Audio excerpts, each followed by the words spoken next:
карасаң бунун бетин сыкпа, тийбе. 4-стадиядагы вульгарный угрит. Медицинада дагы деле мындай бир каражат пайда боло элекпи? Бир каарам кызыл сабиз алып бериңиз десем күлүшөт. Химия кошулуп жатат. Күндө 2 жолудан энергетик ичкен. Чачтары оюлуп, тоголок болуп түшкөн. Аябай жаман болуп кетти. Чачын жыйнабайт. Басмырлоо менен биз алардын психологиясын бузабыз.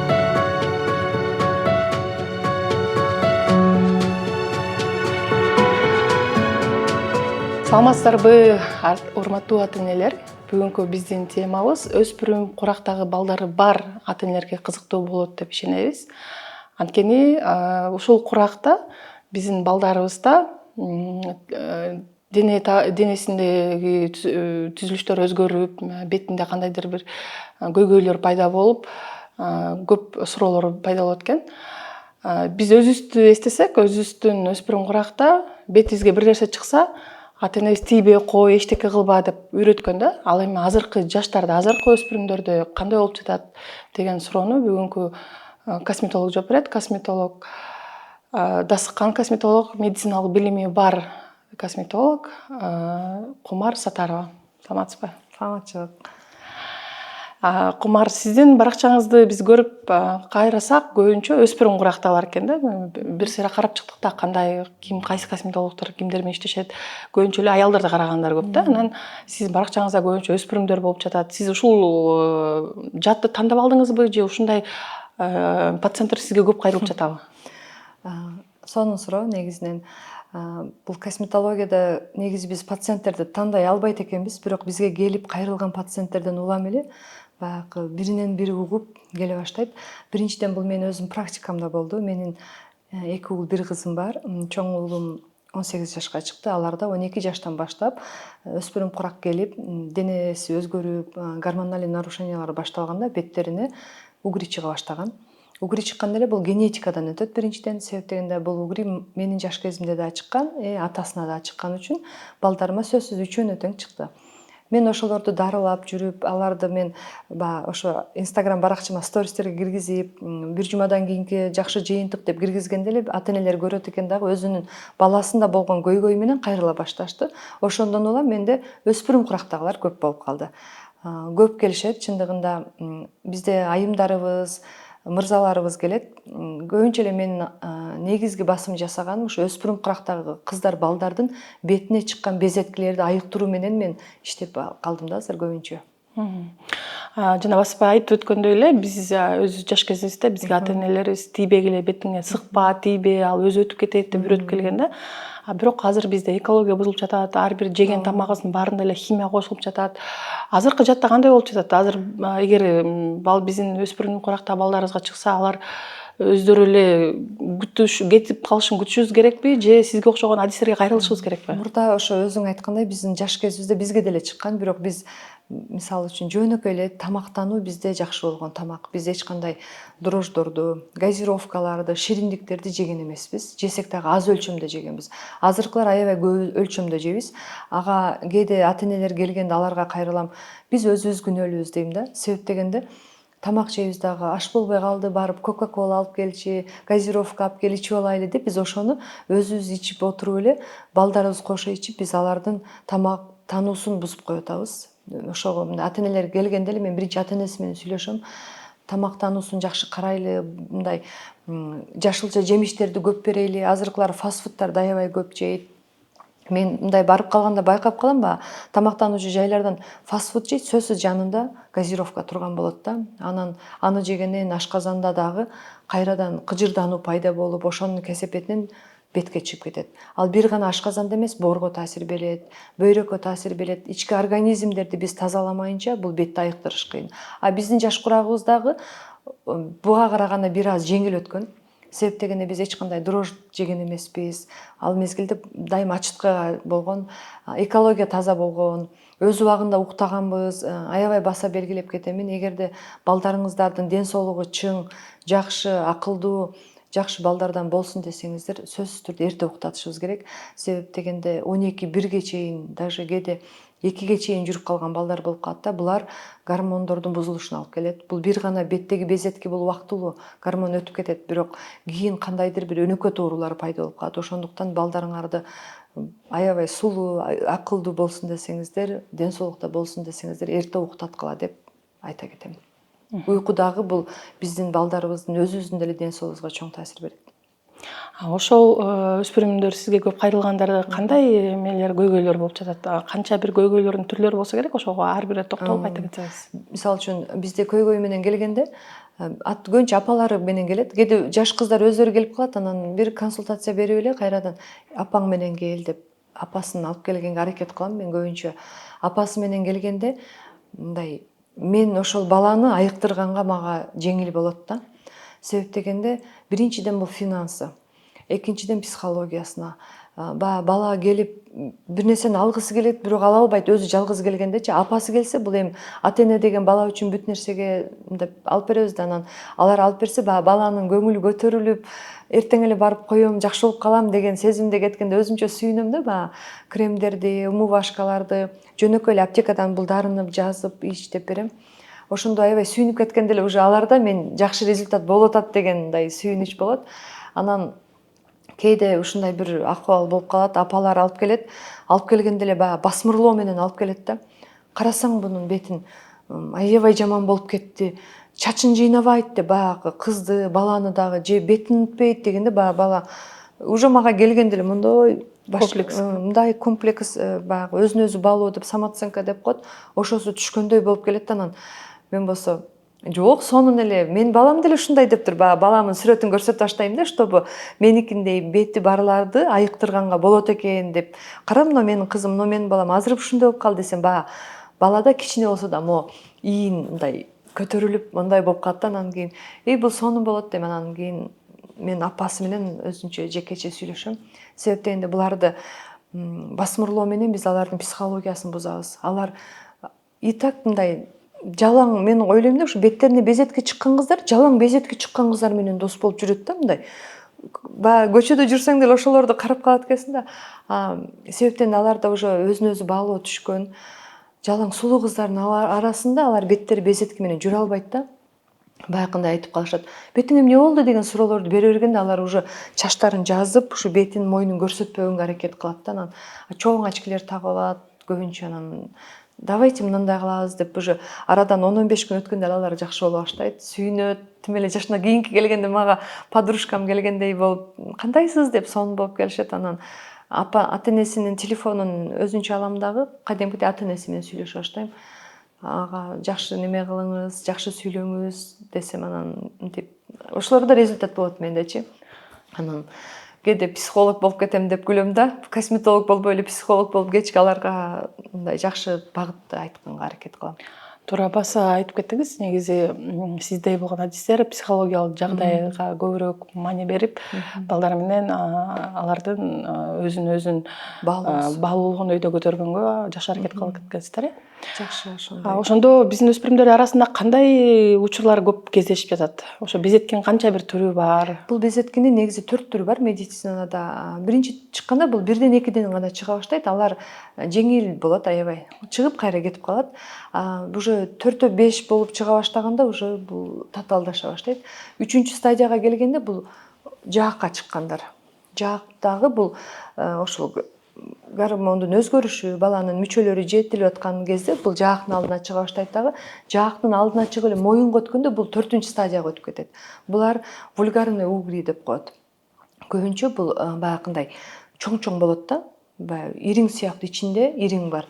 Анан биздин ата-энелерибиз айтат да, тийбегин, мага деле чыккан, кетет, өзү кетет деген нерсе менен айткан менен биз өзүбүзгө балдарды салыштырбашыбыз керек. Азыркы курактагы балдар биринчи эле тамак ашы, экинчиден жакшы уктабайт, телефон көп кармашат. Мисалы үчүн азыркы балдар телефондун деле зыяндуулугу бар да, ошо менен баягындай чочуй турган нерселерди көрөт. Балдардын биз ата-энелерге дайыма кайрыламын. Сөзсүз бала эмнени көрүп атат? Телефонун алып биздин акыр ата-эне милдетибиз көрүшүбүз керек да. Балалар кандай темага кызыгат? Катуу нерседен чочуп кетсе дагы бул оору күчөп, мындай стресс абалга келе баштайт да. Стресстен чыгат көбүнчө эле. Уже 4-үнчү стадияга келгенде аларды уже кожаный диспансерге алып барып, уколдорду башташ керек. Ансыз кетпейт. Себеби гной деп коет, ириң, биздин тилде айтканда. Ириңди кетирмейинче ал ичтерини жей баштайт уже. жакшы болгонго чейин ичтери желип акыры тешикчелер пайда болуп калат да. Анан баягы кызга деле дискомфорт, мойнулардан денеге чыгып кетет. Акыркы стадияда уже көкүрөккө, далыга, чачтын ичине чыгып кетет. Кээ биркилер аябай ириңдүү болот, кадимкидей температура берип жатып калган учурлар болот. Ошого ата энелерди ошончолук даражага жеткирбей келет деп жөнөкөй эле нерселер менен дарыласа болот.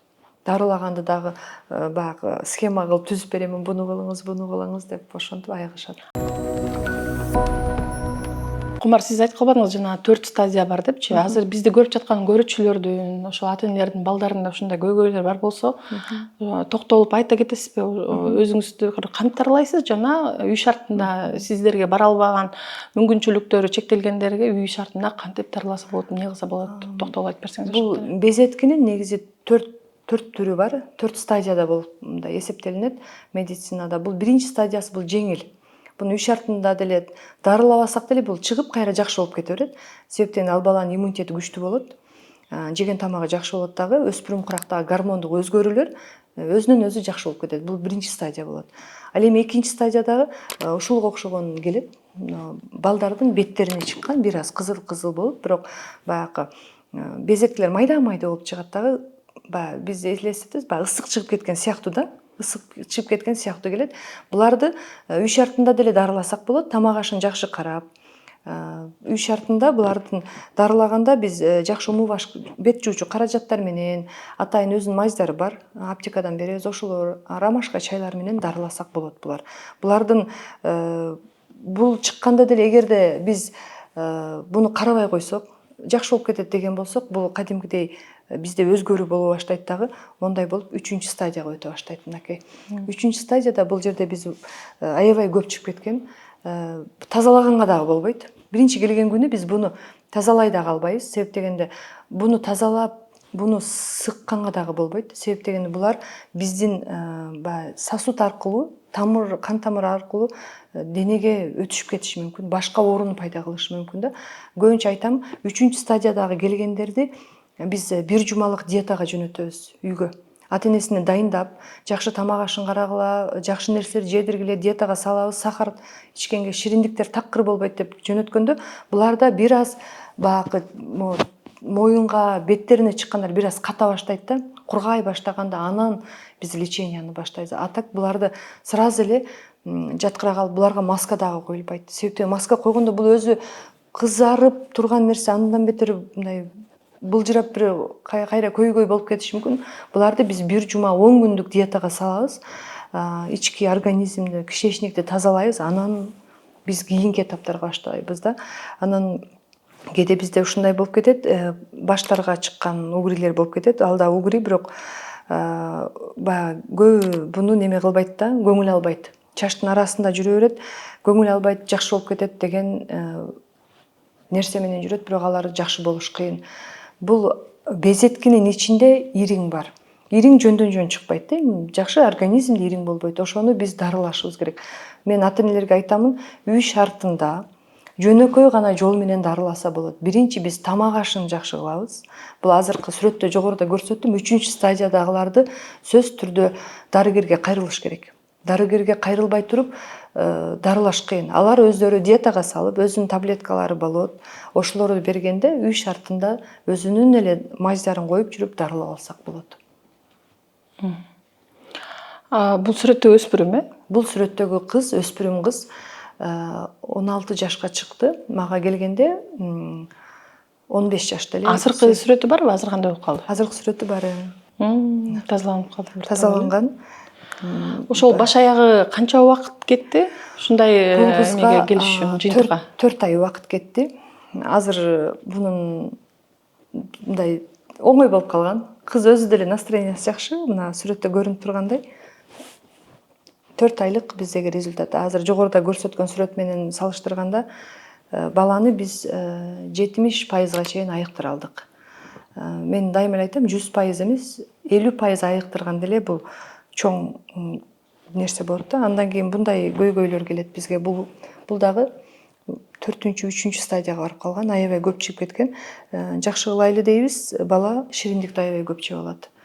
баягы ата энесине дайындайм, бирок шириндикти аябай көп жеп алат. Бул бала дагы 16 жаштагы өспүрүм курактагы балдар көп келет. Ошондо сиз азыр 4 түрү болуп атат, 4 стадияда белгилеп кеттиңиз. Ошондо биз канчанчы стадияда да косметологко кайрылышыбыз керек? Биз негизи Кантип билишибиз керек? биринчи эле стадияда баягы балдарыбызга чоң чыга баштайт го, ошондо гана эгер баланы алып барбасаңар, тунук сүрөткө тартып деле консультация алып койсоңор болот. Азыр Инстаграм баракчасында косметологдор онлайн, офлайн консультация берет да. Ошону мисалы үчүн мага ошентип жөнөтүшөт. Мен мисалы үчүн алыста жашайм, бара албайм деп тунук тарткыла дейм, чтобы мен ал баягы акнени, угрини, безеткини көрүшүм керек да, канчанчы стадияда турганын.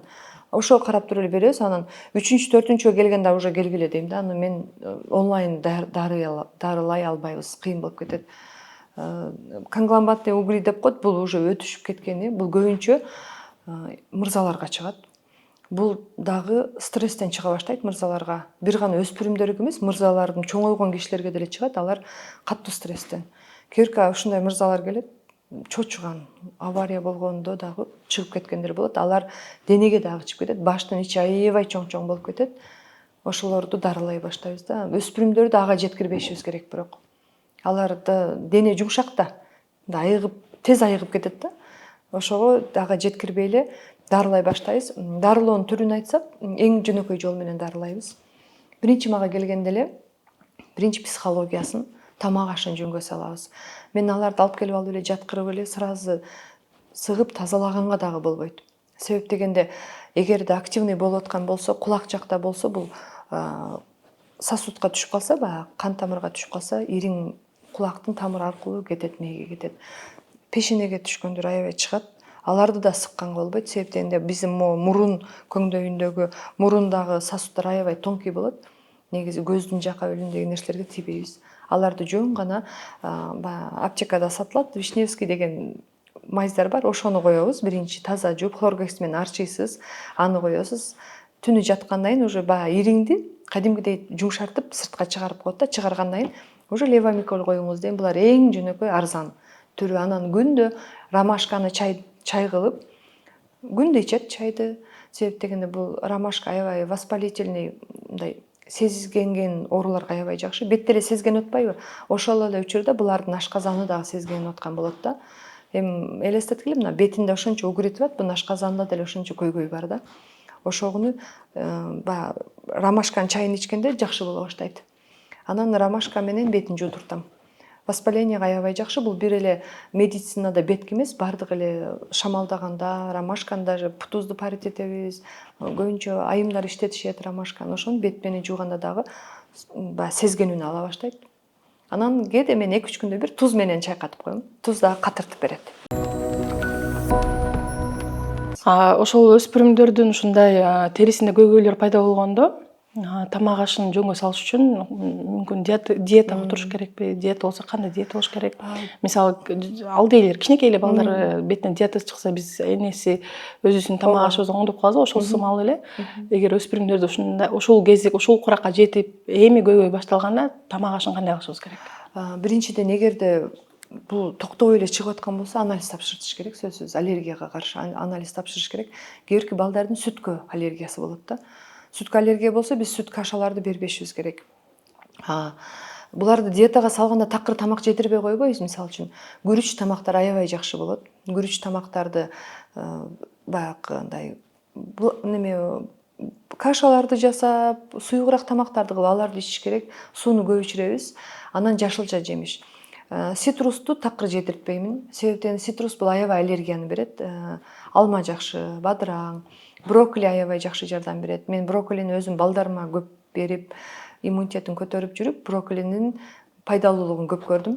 Анан мен кээде келип калат, жаш кыздар келип калат, анан атасына, апасына айтам да, буга баягындай ширин тортторду алып бербеңиз. Азыр жаш кыздар баягы макаронс деп аябай жакшы көрүп жегенди алып бербеңиз. Клубниканы вообще алып бербеңиз. Клубника аябай аллергияны козгогон неме жемишке кирет. Буга 1 килограмм кызыл сабиз алып бериңиз десем күлүшөт да, эң жакшы жолу.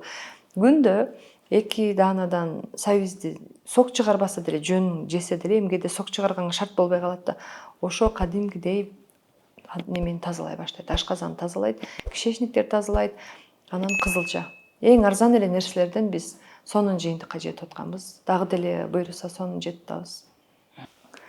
Дагы шаардагы балдар менен айылдагы балдардын айырмачылыктары барбы эмесинде, терисинде? Кимдер көбүрөөк кайрылат? Мисалы, мага көп кайрылган көбүнчө биздин шаар тургундары көп кайрылат. Айылдагы балдардан азыраак. Айылдагы балдар жогоруда айткандай эле экология таза, тамак аш жакшы, анан эртерээк уктайт. Уйку жакшы.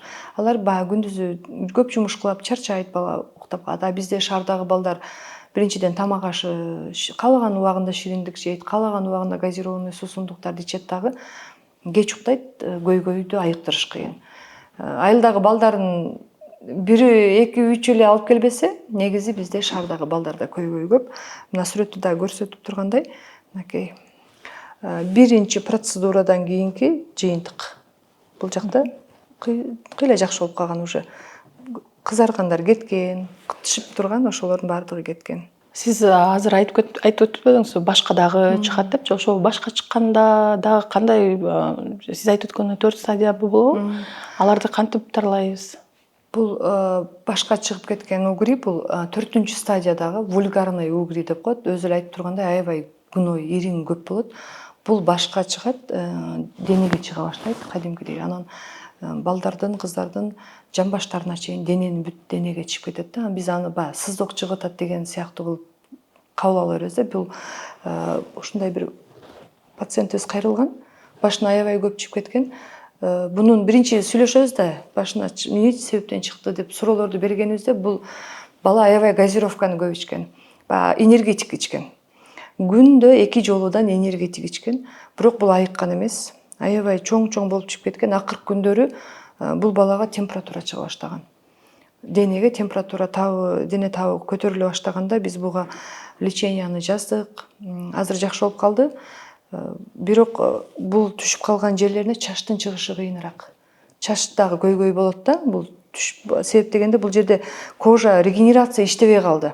Кожанын өзүнүн клеткаларын тиги гной, ириң жеп койду да, терини жеген үчүн чачтагы чыгышы кыйын болот. Бирок жаш балдарга жакшы, убакыт өткөн сайын акырын чыгып кетет. Ушундай көйгөйлөр дагы көп кайрылат.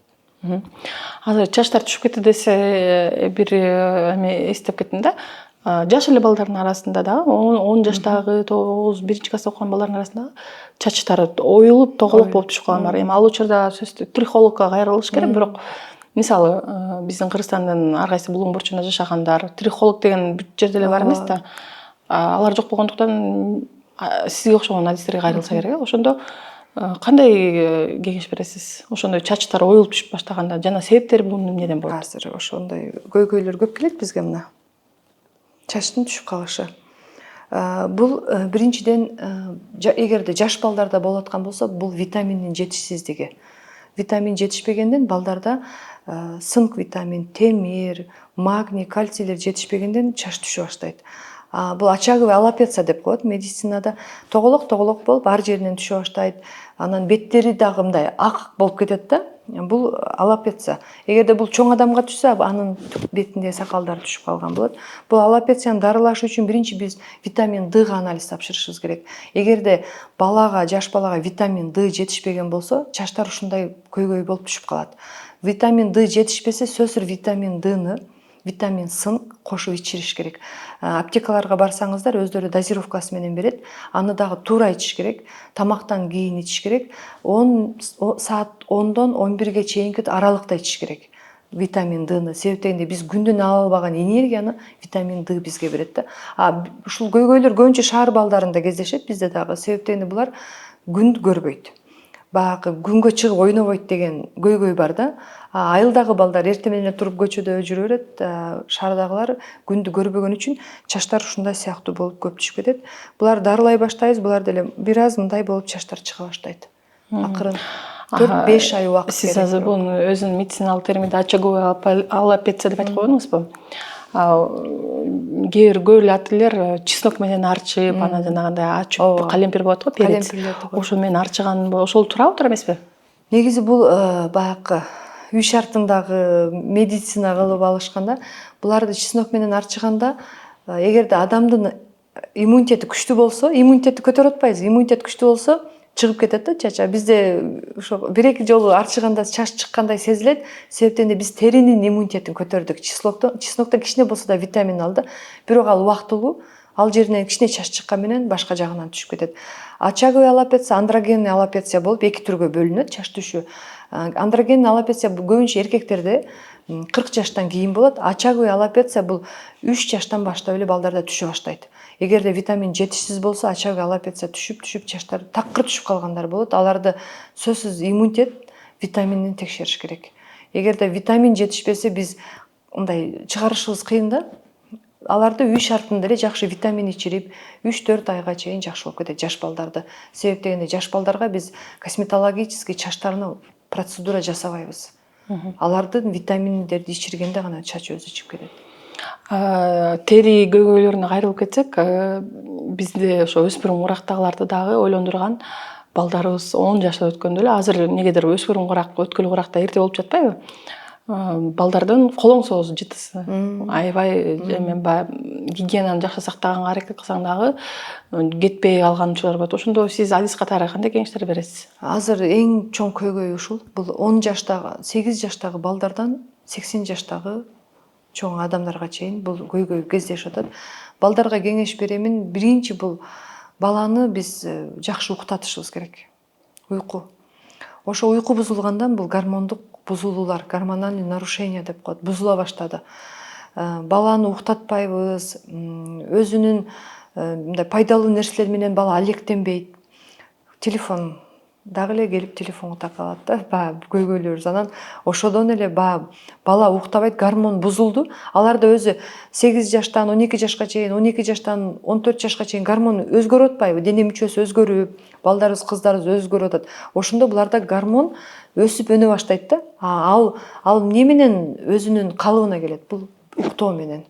Өз убагында уктаган менен биз гормонду мындайча айтканда баягы тепкич сыяктуу кылып мындай тарбиялап алышыбыз керек да. Ошо биздин гормонубуз өзүнүн нугунан бузулуп кетип атат. Ошондон азыркы көйгөй болуп атат. Биздин жаш куракта мындай көйгөй болгон эмес. Жыт чыкса деле, тердесе деле мындай бат айыкканда, ал эми азыр айыктырыш кыйын. Аларга үй шартында болгону биринчи ата-энесине тапшырма, убагында уктатыш керек. Иммунитетти көтөрүш керек, убагында уктатыш керек. Себептен де 12 жашар балага эч кандай процедура жасай албайбыз. Эми чоңдорго атайын ботулоксин менен жасалып атат, 12 жашар балага жасай албайбыз. Бизде мен жанагындай апалар отурган пабликтер болот эмеспи? Атайын ошол жерде ушундай көйгөй менен кайрылган ата-энелердин суроолорун окуп, комментарийлерди окусам, Жунхайда бир Кытайдын бир эмеси бар экен. Суюктогу ошону менен жуусаңар деле кетип калат деп бир канча ата-энелер жазган экен. Ошол боюнча кандай айта аласыз? Чындап эле жардам береби? Ал менин практикамда болбоптур. Бирок мен өзүмдүн практикамда балдарыма Феберлик деген фирманын 4 күндүк деген атайын лечебныйын алдым да. Ошону мага бирөө кеңеш берген. Bundan 5 жыл мурда. Ошодон балдарымда жакшы жыйынтык болгон. Мен ошону практика катары айта алам. Инстаграм баракчамда деле суроо бергенде мен ошону айта алам да. Анан мен тиги Кытайдын товарын чындап колдонуп көрбөпмүн. Бирок мен кызыма Кореяныкын алып бергенимде, апа аябай ачыштырып атат дегенде, ачыштырып чыдатпай атат дегенде кайрадан жууп салганмын. Анан бир кеңеш колтугу тердеп атат деп кайра жууган болбойт. Мисалы үчүн бир күндө 3-4 өзүнүн дозасынан көп 10го чейин жууп салышат экенде, баягы тердеп жыттанып атат деп. Ал андан бетер чыгара баштайт жытты. Ал жерде активный иштей баштайт да. Ошон үчүн бир эле жолу жуулат, кечинде жуулат, өзүнүн ошо дарысын коюш керек. Ошол косметологдордун баракчаларынан көп эле көрүп жүрөбүз. Бул өспүрүм курактан эмес, чоң эле адамдардын ушундай колоңсоо көйгөйү барларды укол менен сайып, жанагындай өчүрүп жок болгон. Ошол да бизде Кыргызстанда колдонушабы? Ооба, ал азыр бизде косметологияда косметологдор аябай көп колдонгон процедуралардын бири. Аны дагы өзүнүн сезону менен колдонобуз. Кыш айынан май айына чейин колдонобуз. Июнь, июль, август колдонбойт. Себеп дегенде күн ысыганда аябай неме болуп кетет. Дене табыбыз өзү ысык болот да, бул бизди блокировка кыла албайт. Азыр чоңдордун арасында эле аябай ошол колоңсосуна арылбай жүргөн эле чоң эле айымдар, мырзалардан байкап жүрөбүз. Ушундай да биздин өспүрүм куракта балдарыбызда ушул көйгөй пайда болгондо, кийин ушул кетпей калбаш үчүн кандай чараларды көрүшүбүз керек? Үй шартында жанагындай уксус менен, сода менен тазалайып же канча убакыт күтүшүбүз керек же мисалы бул деген азыр ушундай гормоналдык өзгөрүү болуп жатат дегенде биз ата энелер мүмкүн 2 жыл күтүшүбүз керекпи, 1 жыл күтүшүбүз керекпи? Канча убакыттан кийин бизге сигнал болуш керек, бул арылбай жатат, кетпей жатат дегенгечи? Бул эгерде балада башталса, колтуктун тердөсү башталганда эле ата эне ошол эле убакта аракет кыла башташыбыз керек. Аны күтүп 1 жыл күтөйүнчү токтоп калат деген нерсе болбойт. Ал убакыт өткөн сайын күч алышы мүмкүн. Колтуктун тердөсү күч алат, кийин колдор тердей баштайт, тамандар тердей баштайт, буту активный тердеп кетет. Буну биз күтпөшүбүз керек. Буну атайын ошол дерматологдорго кайрылып, тери оорулары менен атайын адиске кайрылыш керек, сөзсүз түрдө кайрылып, өзүнүн дарылары болот, таблеткалары болот, атайын колтукка сүйкөй турган порошок сыяктуулар болот, ошолорду коюш керек. Аны жөн эле мындай жакшы болот, күтүп турабыз дегенге болбойт. Буну дарылатыш керек. Жана сиз айтып өттүңүз, ошо чоң эле кишилердин арасында колуң сосуу жанакындай укол менен дарылаганда дагы булар кетпейт деп таптакыр эч ким гарантия бере албайбы, ушундан толук арылтам деген. Медицинада дагы деле мындай бир каражат пайда боло элекпи? Каражат пайда болот. Баягы азыркы биз жасап аткан гипергидроз деген процедура бул. Медицинада гипергидроз деп айтылат, косметологияда. Буну жасаганыбызда таасир бербедиби? Буну 15 күндөн кийин кайрадан жасалат. Повторно жасалат. Повторно жасалганда сөзсүз блокировка болот. Бирок биздин практикада 90% блокировка болот. Экинчи жолу жасалганда сөзсүз токтоп калат. Бул ботулоксин менен жасалат, атайын ботулоксин. Бул биринчи пайда болгондо бул неврологиялык ооруларга пайда болгон дары. Буну биз мисалы үчүн врачтар баягы нервтен ооруп, көздөрү токтобой калганда, мышцалар иштей берет, баягы учуп калат го, мына бет жаактагы ооздор учуп, көздөр учуп калганда пайда болгон уколду азыр ошолу колтуктун колоңсоз жытын токтотуш үчүн иштетип атышат. Биз азыр өспүрүмдөр темасына толук кайрылдык. Өспүрүм кыздарыбызга эми кайрылсак, ошондой терисине бир нерсе чыга баштаганда боёнуп башташат. Ал чыкпаса деле боёнгонго кызыккан маалда адис катары кандай кеңештерди бересиз? Эң жакшы суроо да, мен ушул суроону аябай жакшы көрөм. Анан ата энелерге да, кыздарга дагы айтам да. Боёнгондо мен дарылоо учурунда эркек балдарды батыраак айыктырам. Бат айыгат. Кыз балдарды айыктырыш бир аз кечеңдейт. Анын бирден бир себеби бул боёнуп алганда. Мисалы үчүн кыздарыбыз азыр 12-13 жаштан баштап баягы тоналдык бет майларды кое баштайт да. Алар биздин дарылап аткан, кожаны биз ачып дарылап атпайбызбы? Кургатып, баягы безеткилерди кургатып түшүрүшүбүз керек да. Ошону жаап коет. Анан кечинде үйгө барганда аны кайрадан жышып жууйт дагы, кайрадан баягы рана ачылып калат. Эми өзүбүз деле рананы жышып койсо кайра ачылып калат, ошол сыяктуу болуп калат да. Бирок кыздардан ошону суранам да. Ушул эгерде бетиңерге безетки чыгып аткан болсо, болушунча боёнбогула. Боёнбогула дегенде бул биринчи тоналдык бет майларды койбогула. Биз берген, ата энелер алып берген жакшы умывашка, сыворотка, тониктерди койсоңор тезирээк айыгат. Анан өздөрүнө да айтам, эгерде бетим тез айыксын десең, бул иштеткен тоналкаңды койбо дейм да. Анан алар баягы сыртка чыкканда эле баягы кызарганды жабыш үчүн коюп алат экен да. Коюп алганда ал кызарганын убактылуу жабат, бирок биздин безеткибиздин ичине кирип кетет атпайбы, баягы сапатсыз тоналдык бет майлар кирип кетет да. Кайрадан эле айыктырыш кыйын болуп калат. Ошол эле учурда эркек бала келген болсо, мына 13-14 жаштагы эркек бала келсе, эркек баланыкы тез айыгат. Биздин эркек балдар, мырзалар боёнбойт да.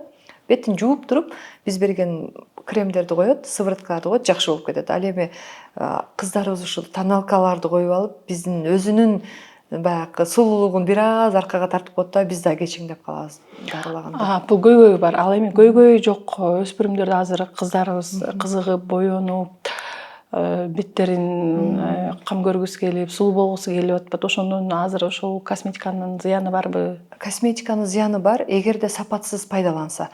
Азыр атайын жакшы медицина, косметика өнүккөн үчүн атайын 0+ деп жаңы төрөлгөн балдарга чейин косметика чыгып калды бизде. Алар атайын ошол жашына арналган, курактагыларга арналган кремдер. Увлажнение бере турган кремдер. Ошолорду койсо алардын зыяндуулугу жок. Бирок биздин азыр жаш кыздарыбыз атайын косметика саткан дүкөндөргө барып алып эле арзан помадаларды, арзан бетке кое турган кремдерди коюп алып, кайрадан беттерин кургатып салат да. Алардын өзүнүн организминин коллагени жетиштүү үчүн беттери сияйт этип эле жашнакай турат. Бирок ошого булар каршы чыгып туруп коюп алат дагы көйгөй жаратат. Алар азыр билинбейт. Азыр себеби алардын организми күчтүү. Бир 25-30 жашка барганда аларда беттеринде, терилеринде тери көйгөйлөрү пайда боло баштайт. Кургаган, майда-майда буруштар түшкөн, ушул нерселер пайда боло баштайт.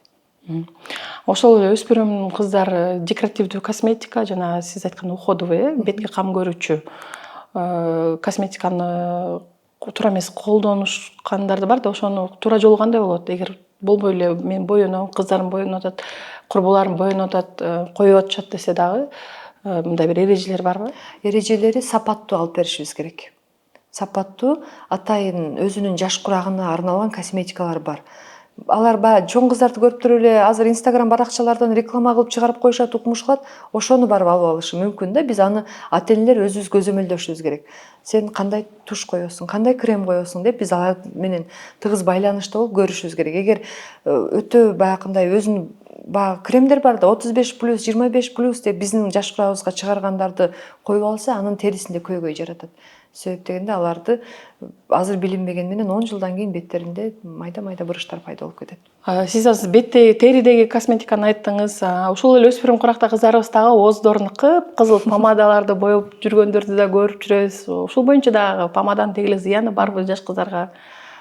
Биз ушул косметологияда окуп жүргөнүбүздө помада жөнүндө аябай окугам да.